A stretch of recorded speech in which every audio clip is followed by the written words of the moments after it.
meus amigos do Brasil, tudo bem? Por aí estamos chegando em alto astral, começando a semana, uma semana maravilhosa para todo mundo, ótima segunda-feira.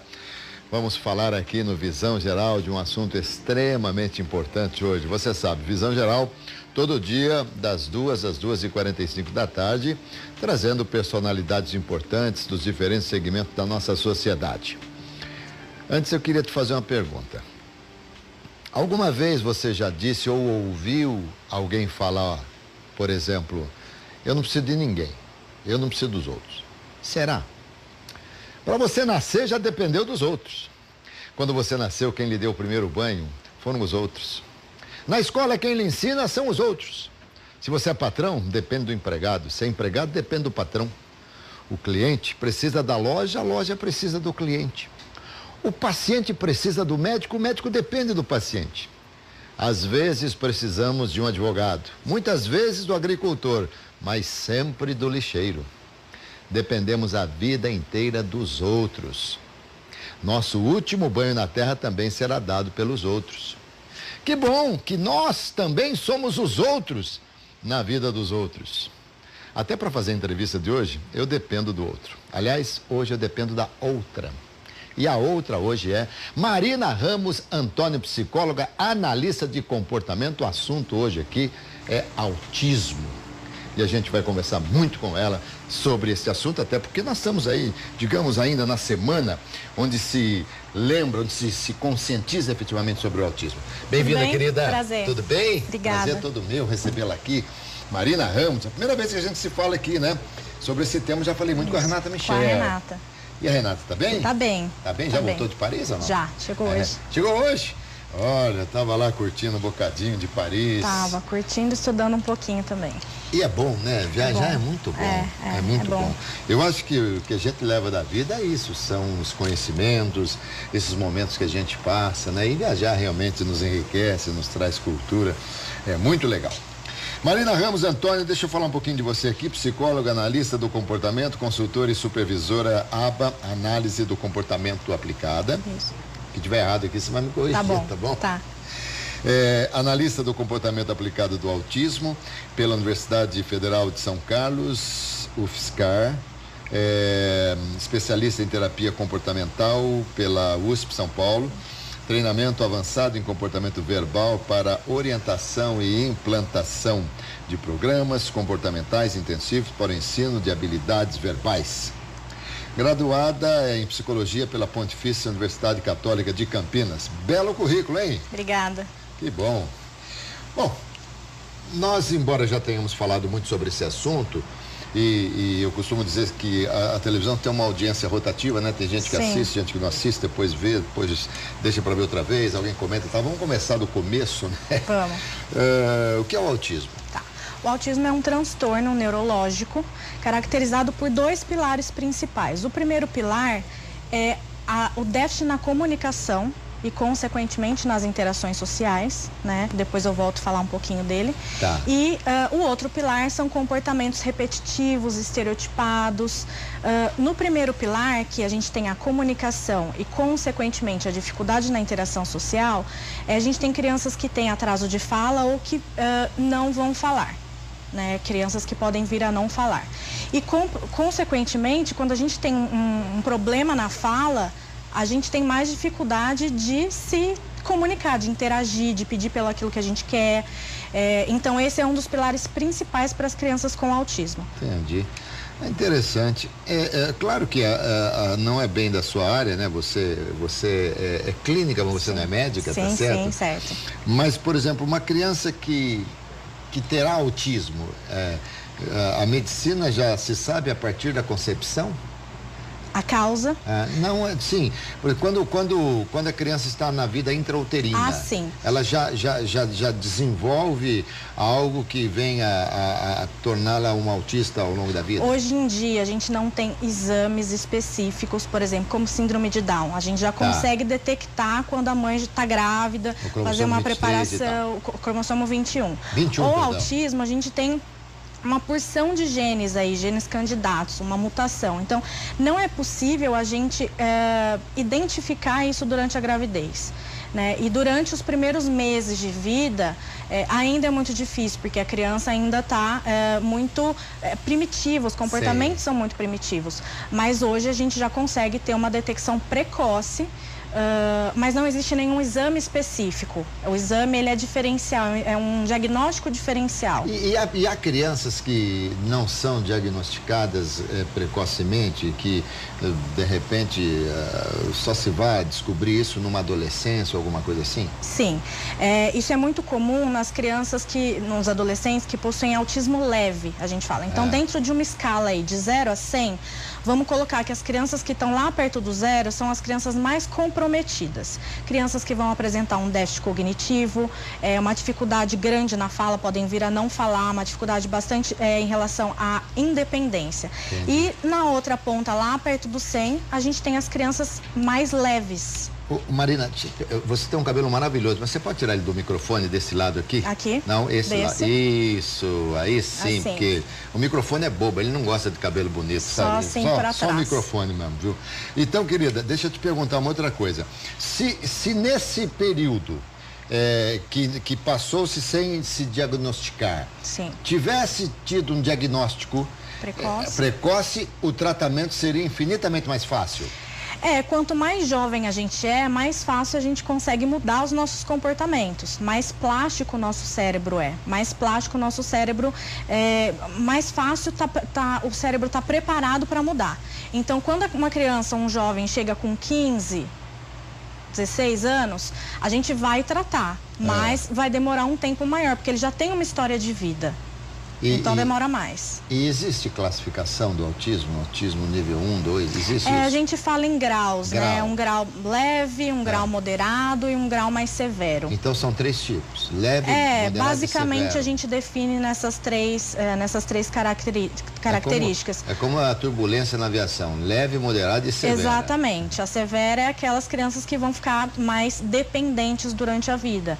E o leve são essas crianças que você citou, jovens que têm mais dificuldade de serem diagnosticados, porque os sinais eles são mais sutis. E as famílias que têm as crianças com autismo,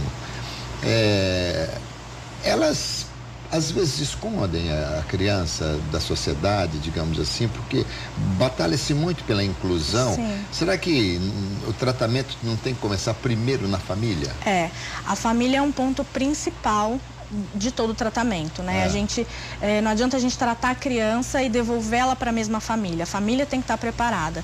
Eu acho que hoje, com a conscientização, com o crescimento das informações, a gente tem mais facilidade dessas famílias irem buscar tratamento, incluírem as crianças, né, na sociedade, enfim, nas escolas regulares, mas ainda existem as famílias que têm mais dificuldade com essa questão do diagnóstico, uma dificuldade em aceitar, em entender. E quanto ao preconceito? O preconceito, ele vem da falta de conhecimento, né? Então, acho que hoje é até importante que a gente está comemorando mundialmente o Dia do Autismo. Na verdade, hoje não é uma comemoração, é uma lembrança, uma conscientização. É uma conscientização. Isso. E é hoje, no dia 2, inclusive. É o dia 2, eu achei que tivesse sido ontem. Não, então é hoje. O dia 2. É hoje o dia onde o mundo todo está preparado, mais preparado ainda para dar informações e divulgar. Então, quanto mais a gente conscientizar as pessoas, quanto mais elas tiverem informações a respeito do transtorno e dos tratamentos também, né? É importante a gente falar, porque não adianta a gente saber que a criança tem autismo e não saber o que fazer, né? Não saber como tratar. Eu acho que isso tem se tornado mais divulgado hoje em dia. O SUS trata o autismo? Olha, de maneira eficaz, não. A gente vai ter provavelmente um diagnóstico, mas hoje a gente já sabe que o tratamento para crianças com autismo, ele é, infelizmente, mais particular. O ABA, principalmente, né? A análise do comportamento aplicada, que é o que é indicado para autismo, ainda é particular. Mas existe no SUS algum tratamento? CAPS, né? São centros de apoio, integração social, mas não é um tratamento. São ineficazes, digamos assim. Não é um tratamento. Eu sei que para você falar é delicado, até porque você faz parte da ABA, e aí, de repente, você falar fica assim, mas eu posso falar sem nenhum constrangimento. não existe uma eficácia efetiva quando se trata pelo SUS. Isso, hoje, exatamente. Quando a gente fala de autismo, a gente fala de um tratamento específico que é cientificamente comprovado, que é o ABA. Então, no SUS, a gente não tem esse tratamento. Tá, então, a gente não tem essa efetividade. Aliás, por falar em SUS e por falar em governo, hoje pela manhã, eu tenho o hábito, para mim, salutar de ouvir rádio pela manhã, né? E durmo ouvindo rádio e acordo ouvindo rádio. Quando não, durante a noite o rádio fica ligado o tempo todo. E hoje eu ouvi a notícia de que alguns remédios, alguma medicação não será mais custeada totalmente pelo governo. Atenção, hein, pessoal de pressão alta, pessoal do diabetes. É o fim do mundo. É o fim do mundo. Eles vão reduzir o repasse de verba para as farmácias e o presidente das farmácias já está dizendo que realmente, né, não tem como subsidiar. Agora, você imagina que coisa impressionante. Você não trata a pessoa que tem pressão alta, não trata a pessoa do diabetes. Consequentemente, os hospitais vão ter muitas internações por conta disso, quando poderia ser resolvido com um pequeno comprimido. Sim. Não sei se falta inteligência ou sobra esperteza nesse pessoal aí do governo. Mas vamos voltar aqui ao nosso assunto. É caro tratar de uma pessoa com autismo? É relativo. A criança com autismo, o jovem com autismo, ele precisa de muitas horas de intervenção. É como se a gente precisasse... academia, por exemplo, a gente precisa ter uma constância, precisa ir todo dia, ou pelo menos 3, 4 vezes por dia para a gente ter um resultado. Por semana, isso. Por dia não tem como. Mas por semana. Então, as crianças com autismo é a mesma coisa. A gente precisa de um tratamento que seja consistente, bastante intensivo. Então, diante do número de horas, fica um pouco caro. E isso é quase que inacessível à grande maioria das pessoas. Porque o autismo não escolhe a classe, ele tem na classe social A, B, C, D e por aí afora. Sim, não tem nenhuma diferença em relação à classe social, gênero, nada. Na verdade, gênero sim, né? A gente tem gênero mais homem do que mulher, Isso, né? A gente tem para cada... vocês falam demais, entendeu? Então, como é que Deus pode fazer a mulher com autismo? Como é que ela vai falar muito? É muita fala. Então, tem mais meninos, então para cada 4 meninos... Também, claro. Sim. Para cada 4 meninos, a gente tem uma menina com autismo. Para cada 4 meninos com autismo, uma menina com autismo. Cerca de 20%. Mais ou menos. E o tratamento para o homem é igual para a mulher e a absorção é igual também? É igual. Vai depender, aí não depende de gênero, vai depender do grau de autismo e dos comprometimentos que essa criança tem, seja homem ou mulher. Quando alguém, por questões financeiras, digamos, não trata a pessoa com autismo, quais são as consequências que poderão vir no futuro? Para ele, para a pessoa que tem o autismo e para a família. Sim, é importante a gente dizer, Alberto, que o autismo, ele tem tratamento. Ele não tem cura ainda, né? Sim. Mas ele tem tratamento. Se a gente tratar, todos esses comportamentos que que as crianças têm como déficit, eles vão melhorar. Se a gente não trata, eles tendem a piorar. Né? Então, a longo prazo, uma criança sem tratamento, ela tende a ficar mais comprometida e, consequentemente, a família também, que passa a viver em torno disso. Autismo não mata. Não. Em que sentido? Não, no sentido ninguém morre de autismo. Não. Ninguém morre de autismo. Morre com autismo, mas não morre de autismo. Uma pessoa morre, ela pode ter autismo, mas não morre de autismo. Mas o autismo desencadeia algum tipo de doença? Tem alguma coisa mais frequente nas pessoas que têm autismo? Não tem nada muito específico, mas o que acontece? Quando a gente não tem uma boa qualidade de vida, a tendência é a gente viver menos. Sim. Né? Então, se as crianças, os jovens, adultos com autismo não tiverem comportamentos adequados, socialmente, que eles estejam socialmente incluídos, isso vai dificultar a qualidade de vida dessa pessoa com autismo e da família. Então, tem uma tendência a envelhecer mais rápido. Agora, o autismo, Marina, requer, então, durante a vida toda uma atenção especial? De novo, dependendo aí do grau de comprometimento da pessoa. Pessoas que têm um grau de autismo mais grave, né, mais severo, vão precisar de maior acompanhamento. Mas, por exemplo, um tratamento consegue reduzir um autismo severo para um moderado e do moderado para um leve? Sim. Bastante. Naquela escala de 0 a 100, as crianças, elas vão andando nessa escala, conforme o tratamento. Então, a gente sempre fala aqui em análise do comportamento aplicada, no tratamento, a gente tem a criança, ela chega com uma linha de base, vamos supor que é 5 pontos aí na escala. Ela vai 5 é o máximo? Não. um número, de 0 a 100. Tá. Vamos supor que ela tenha 50. Entendi. 50% aí nessa escala de 0 a 100 é um autismo moderado. Ela vai passar do 50 para o 51, para o 52, e ela vai caminhando nessa escala, melhorando esses sinais, esses comportamentos, desenvolvendo, né? É o dia da conscientização mundial do autismo. Marina, eu saí aqui no bloco anterior falando dos pais que morrem e que quando os filhos ainda... Há pais que morrem com filhos adolescentes e tal. E como você disse, não há cura, há controle, há tratamento e tal. Depois que morrem os pais, os filhos, como é que ficam? Como que ficam? Acho que é a maior preocupação dos pais. É o que os pais sempre falam pra gente no primeiro encontro. Eu quero que ele se desenvolva e que seja independente, porque um dia eu não vou mais estar aqui.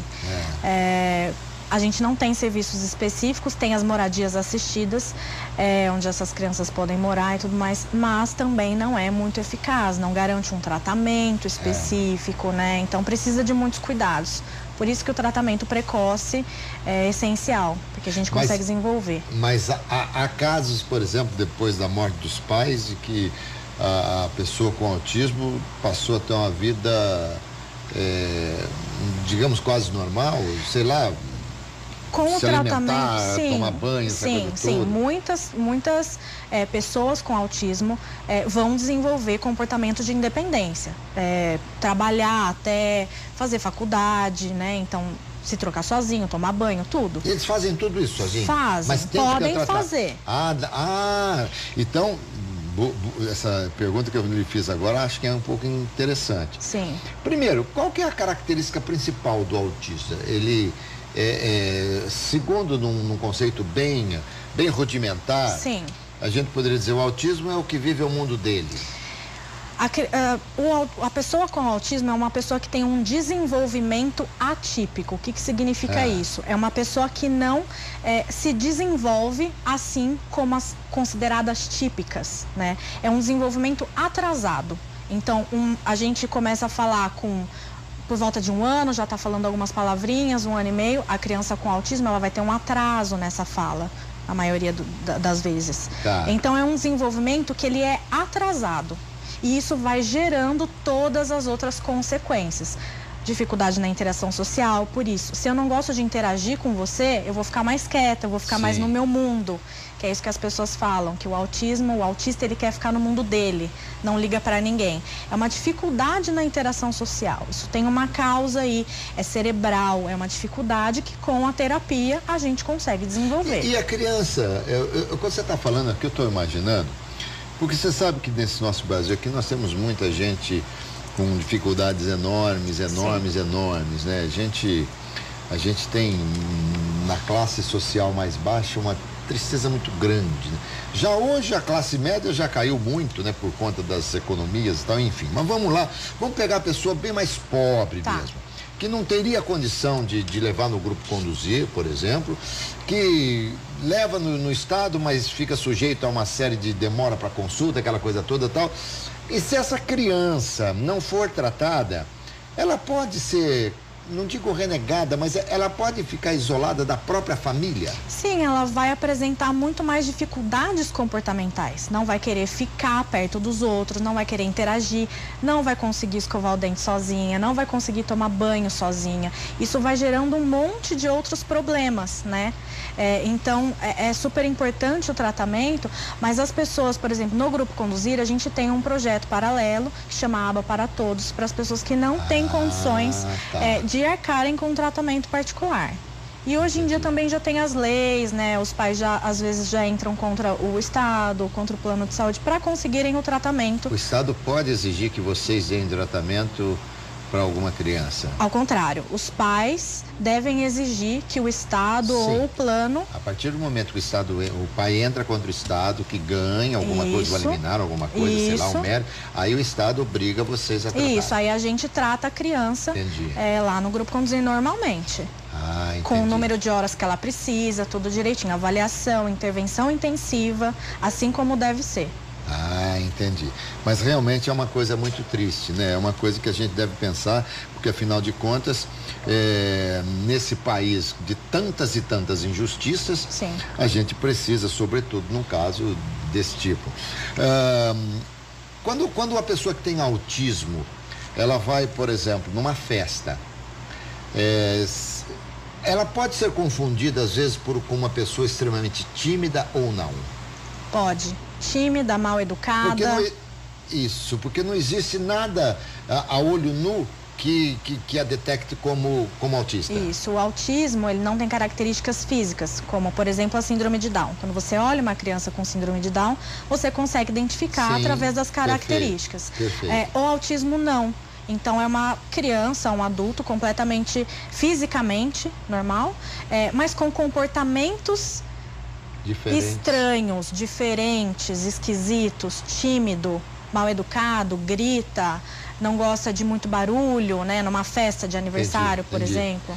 E eles desenvolvem, paralelamente a isso, algo, digamos, que melhor do que uma pessoa que não tem autismo. Eu vou dar um exemplo para você. Eu gosto de tocar violão e resolvi aprender um pouquinho de teclado. E quando eu ia à escola, não era nem um conservatório, mas era uma escola de música. Quando eu terminava a minha aula, eu ficava para ouvir um autista que ia fazer aula de piano. Tá. Eu ficava encantado de ouvi-lo. Com a facilidade. A facilidade com que eles têm isso, eles conseguem desenvolver um outro lado. Como é que é? Não são todos, tá? Tem algumas crianças que têm, a gente fala, habilidades muito específicas e interesses muito específicos.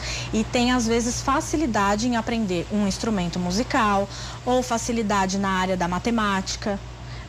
A gente tem algumas crianças, assim, com habilidades acima da média.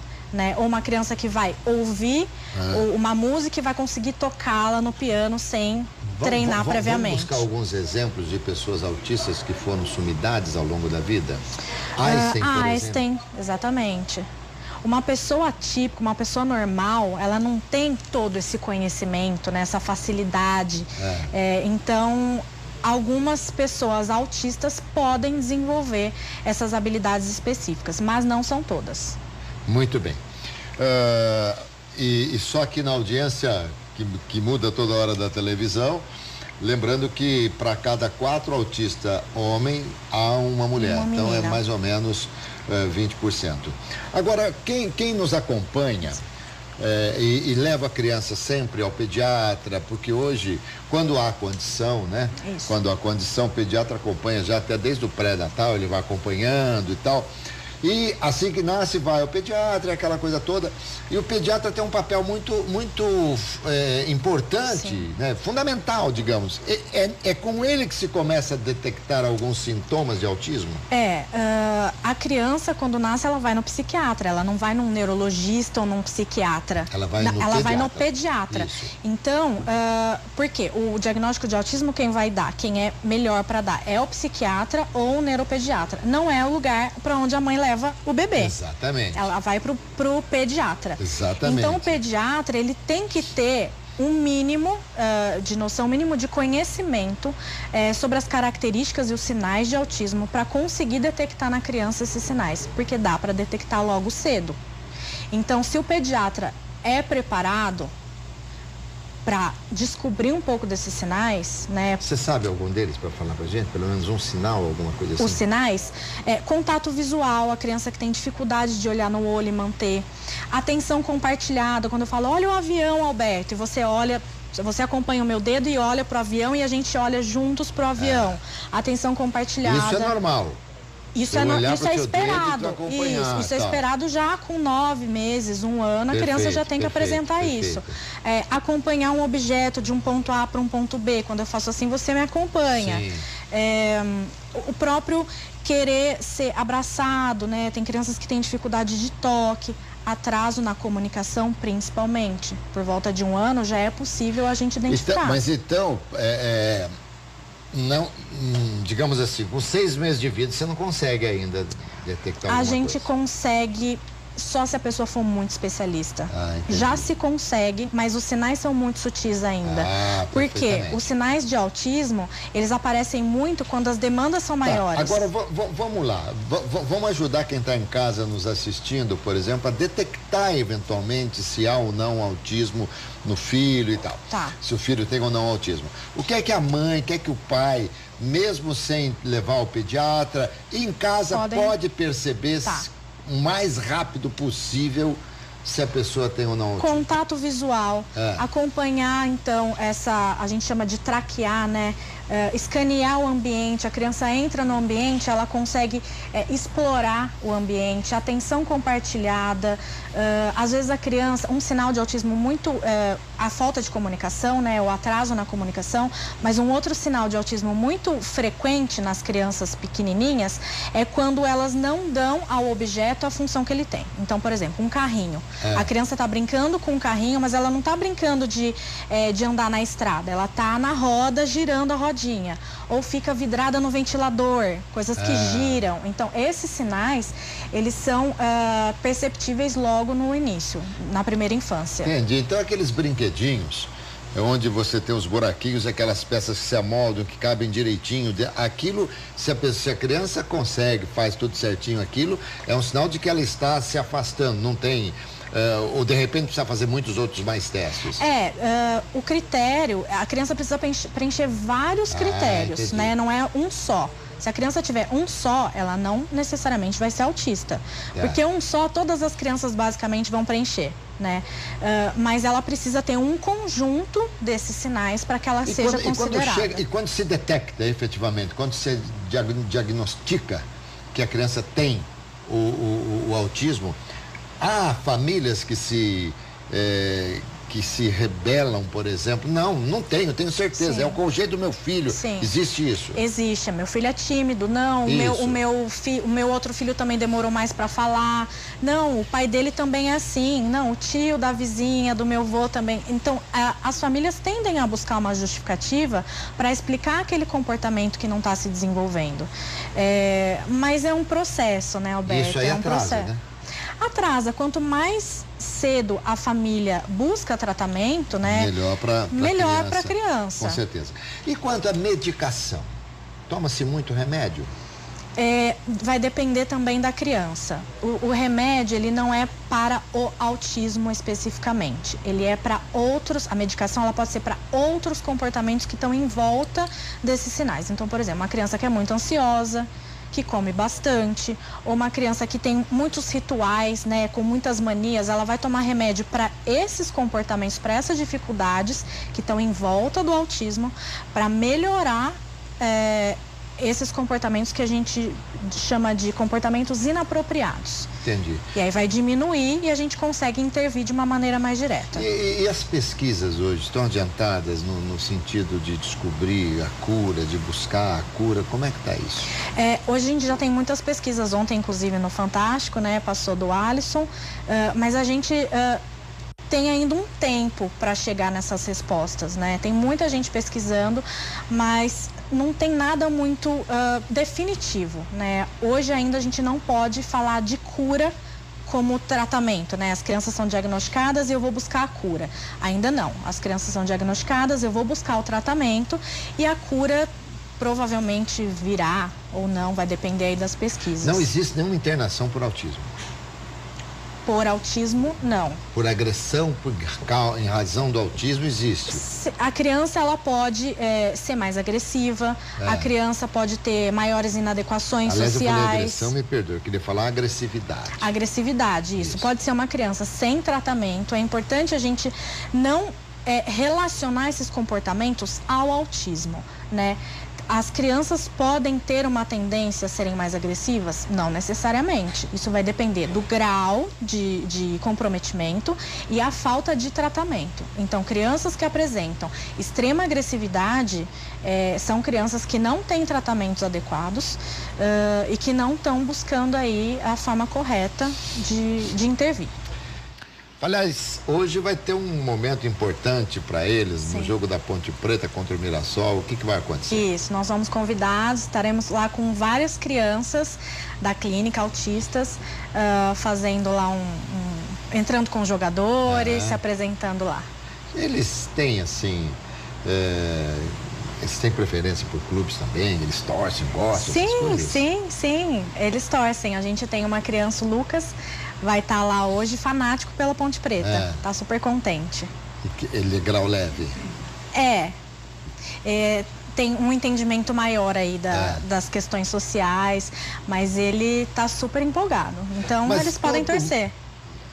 Mas só para completar, eu vou trabalhar nesse jogo também, eu vou narrar o segundo tempo desse jogo. Eu faço o programa de esportes aqui até 15 para as 8, saio daqui, pego um avião a jato, né? Vou voando para o estádio da Ponte Preta para narrar o segundo tempo do jogo. E talvez até a gente se encontre por lá. Sim. Se descoberto, se tiver o diagnóstico precoce, quem tem o severo, né? O grau severo, digamos assim, pode recuar, pode retardar nessa escala e aí tentar ter assim uma vida um pouco mais próxima de quem tem um grau leve ou moderado. Quando é muito severo, é mais difícil a gente pular para o leve, né? Então talvez a gente consiga chegar próximo do moderado, com bastante tratamento, com bastante intervenção, muitas horas de terapia. Mas a gente sempre trabalha com a possibilidade de avanços, nunca com regressão. Quem sofre mais? Quem tem o autismo ou a família? Depende do grau. Acho que as crianças mais severas, quem sofre mais é a família, que tem mais consciência do que está acontecendo, das dificuldades que vão passar. As crianças, as pessoas que têm autismo grau leve, elas já conseguem ter uma consciência maior do mundo que elas estão vivendo, né? Uma percepção maior daquilo que está acontecendo em volta. Então, elas também sofrem, assim como a família. É muito comum as pessoas que têm autismo de grau leve terem depressão, ansiedade. A pessoa que tem o autismo. Sim. Mas, por exemplo, quando você comenta, o autista frequenta a escola normalmente. E todo mundo é obrigado a aceitar e sem ter problema nenhum. A gente trabalha com a possibilidade da inclusão regular. A criança na escola regular. Tá, mas ele em relação aos demais amiguinhos, na teoria, ele vai ficando um pouco mais atrasado. Ele vai apresentar um atraso no desenvolvimento, na aprendizagem também. Tá, mas é importante que ele frequente uma escola? Sim, é importante. É importante que ele esteja junto com as outras crianças, porque as outras crianças vão dar modelos adequados de como se comportar. A própria aprendizagem, a interação social é importante para a nossa criança, né? Para a criança com autismo. É importante que ela esteja na escola regular. Tá. E se houver... E a escola é obrigada a aceitar? Aceitar. É obrigado? Sim. Aliás, tem tanta coisa obrigada a fazer nesse país aqui que as pessoas não fazem, que é uma vergonha, né? Mas também, no caso, se houver alguma coisa no sentido de preconceito, alguma coisa no sentido de não se permitir, as pessoas têm que procurar a justiça. Tem que procurar. As escolas são obrigadas a aceitarem, mas nem todas as escolas estão preparadas. Porque tem que ter um monitor, cada escola, cada classe tem que ter um monitor. Algumas crianças necessitam de um acompanhamento extra, algumas não. Mas é importante que a escola toda, né, os funcionários, a diretoria, saiba como lidar com as crianças com autismo e que estejam preparadas, porque é uma forma de se comportar diferente. E a gente precisa tratar e saber o que fazer em cada uma das oportunidades, das situações. E existe uma estatística de um percentual de que nós temos no Brasil hoje, por exemplo? A última estatística aí tá para a cada 68 crianças, uma tem autismo. A cada 68, uma tem autismo. É um índice maior que o câncer infantil, que a diabetes. É mesmo, muito grande. Juntas, né? Câncer mais diabetes, mas o índice é bem grande. Muito grande. Se você depois dividir por bloco, para ver quantos blocos de 68 pessoas nós temos no Brasil, tem que dividir 200 milhões, vamos arredondando, de pessoas por 68, o número que der, cada um é um alto. A gente tem um número bem alto de pessoas com autismo e por isso que a gente precisa tratar essas pessoas vão crescer, né? Sem dúvida. E que percentual tem tratamento adequado? 0,000. Terrível, né? Marina Ramos Antônio, terminou nossa entrevista. Obrigada. Muito obrigado por você vir aqui nos ajudar. Temos que todos nos conscientizar efetivamente. Sim, obrigada pela oportunidade. Leve um abraço aqui para Carol, leve um abraço aqui para Gabi, lá do Grupo Guedes. E a Renata mandou um abraço para você. Renata Michel. Direto da França. Chegou hoje, eu falei com ela pelo WhatsApp. Falou? Né? Nós falamos sobre esse programa aqui. Isso. E a gente, se ela chegou hoje, então ela não poderia. Mas ela mandou um abraço. Muito bem. Meus amigos, eu conversei com a Marina Ramos Antônio, tenho certeza que vocês gostaram, entrevista extremamente esclarecedora. Não se esqueçam que eu volto à noite no RF Esporte Clube para falar das decisões que envolvem as equipes de Campinas, tá bom? Até mais, até 7 horas da noite. Tchau, tchau.